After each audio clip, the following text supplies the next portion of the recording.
Your Highness, Excellencies, नमस्कार। 140 करोड़ भारतीयों की ओर से तीसरी voice of global south summit में आप सभी का हार्दिक स्वागत है। पिछले 2 समिट में मुझे आप में से कई साथियों के साथ मिलकर काम करने का अवसर मिला।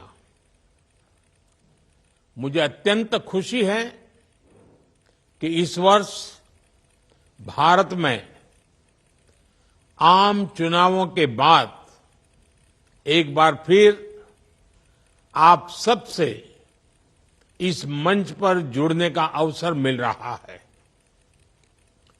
फ्रेंड्स, 2022 में जब भारत ने G20 अध्यक्षता संभाली तो हमने संकल्प लिया था कि हम G20 को एक नया स्वरूप देंगे।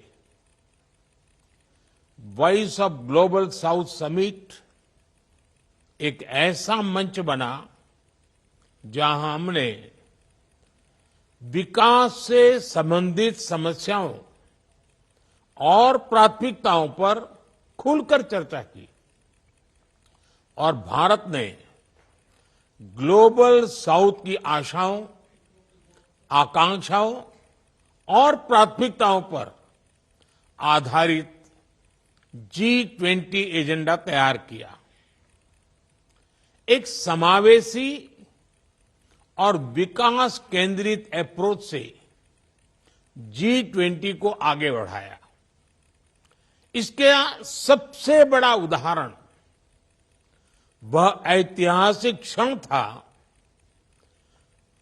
जब अफ्रीकन यूनियन ने G20 में स्थायी सदस्यता ग्रहण की।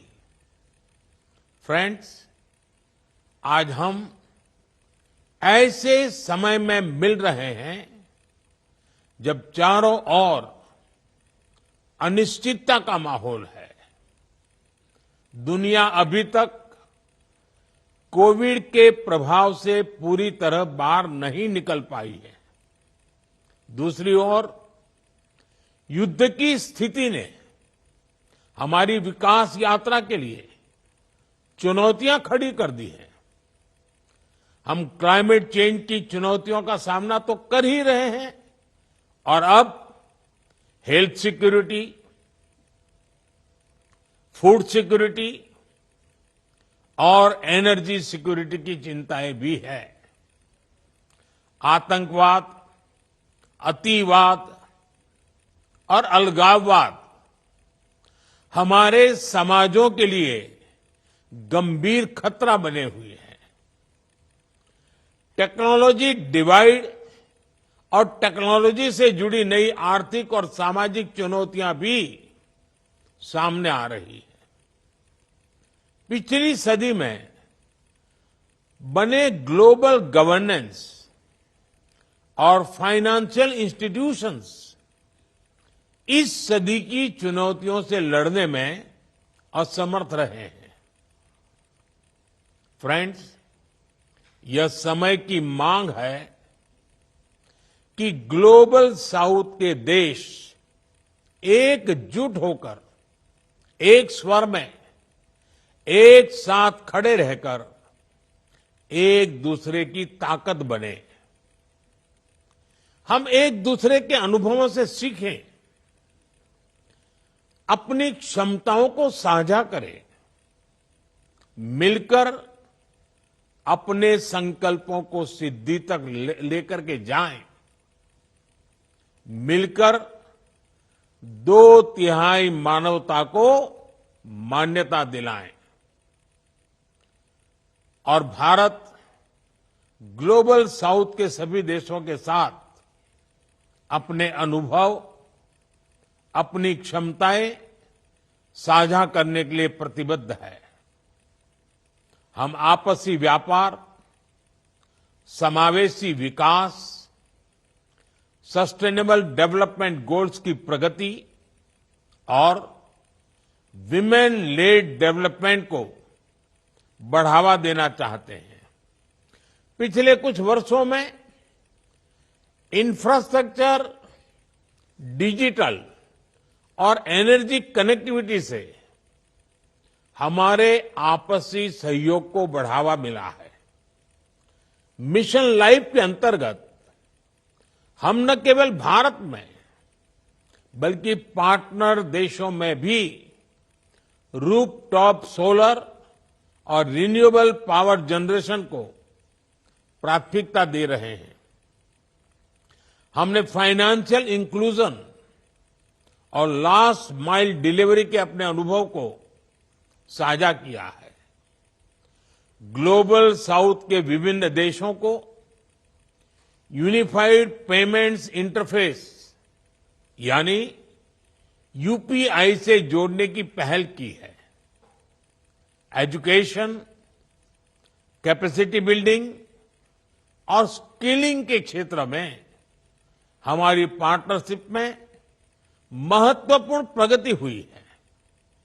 पिछले वर्ष global south young development forum की भी शुरुआत की गई और दक्षिण यानी ग्लोबल साउथ एक्सीलेंस सेंटर हमारे बीच कैपेसिटी बिल्डिंग, स्किलिंग और नॉलेज शेयरिंग पर काम कर रहा है।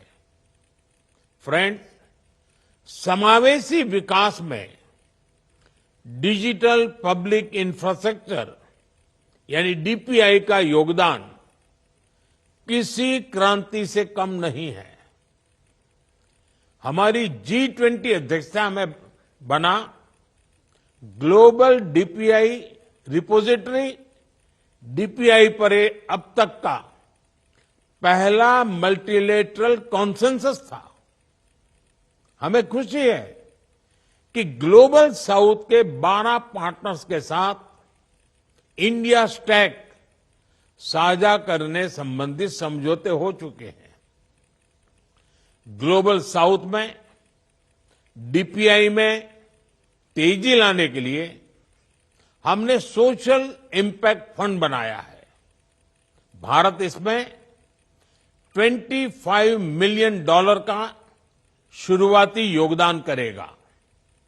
फ्रेंड्स, हेल्थ सिक्योरिटी के लिए हमारा मिशन है वन वर्ल्ड वन हेल्थ और हमारा विजन है आरोग्य मैत्री यानी फ्रेंडशिप फॉर हेल्थ। हमने अफ्रीका और पैसिफिक आइलैंड देशों में अस्पताल, डायलिसिस मशीनें, जीवन रक्षक दवाएं और जन औषधि केंद्रों के सहयोग से इस मित्रता को निभाया है। मानवीय संकट के समय भारत एक फर्स्ट रिस्पॉन्डर की तरह अपने मित्र देशों की सहायता कर रहा है। चाहे पापुआ न्यू गिनी में ज्वालामुखी फटने की घटना हो या कीनिया में बाढ़ की घटना, हमने गाजा और यूक्रेन जैसे कॉन्फ्लिक्ट क्षेत्रों में भी मानवीय सहायता प्रदान की है।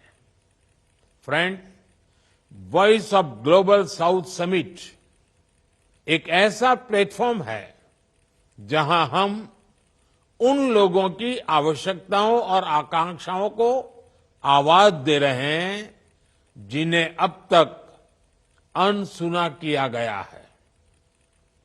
मेरा मानना है कि हमारी ताकत हमारी एकता में है और इस एकता के बल पर हम एक नई दिशा की ओर बढ़ेंगे। अगले महीने यूएन में समिट ऑफ द फ्यूचर हो रही है।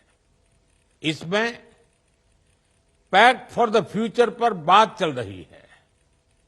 क्या हम सब मिलकर एक सकारात्मक अप्रोच ले सकते हैं जिससे इस पैक्ट में ग्लोबल साउथ की आवाज बुलंद हो। इन विचारों के साथ मैं अपनी बात समाप्त करता हूं। अब मैं आप सभी के विचार सुनने के लिए उत्सुक हूं।